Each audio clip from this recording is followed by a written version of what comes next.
Assalamu alaikum туғандар, амансыздарбы? Бүгін число 25 сентябрь 2024 жыл. Ноқаттағы түштен кейінгі курстар менен таныштырабыз. Ноқат менен ноукендин айырмасы барбы жокпу? Чогуу көрөбүз достор. Бирден лайк, комментарий жазып коюңуздар. Ушул каналга сөзсүз катталып буйруса. Банк Азия банкта рубль болсо 0.90 экен, ал эми доллар 83.90 экен. Достор, буйруса күн сайын экиден видео чыгып турат. Бири нокенден, бири нокаттан достор. Андыктан сөз катталып коюңуздар. Доскерода банкта 0.90 экен. Сөз катталып буйруса көрүп туруңуздар. Лайк, комментарий сиздерден колдоо болсун, ал эми бизден кызмат болсун достор.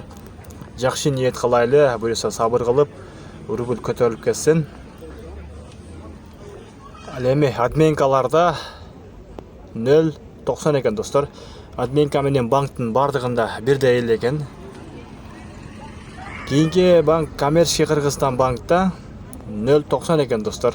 Бардыгында бирдей экен достор. Барыңыздар сак саламатта калыңыздар. Сөз катталып коюңуздар каналга достор. Лайк басып.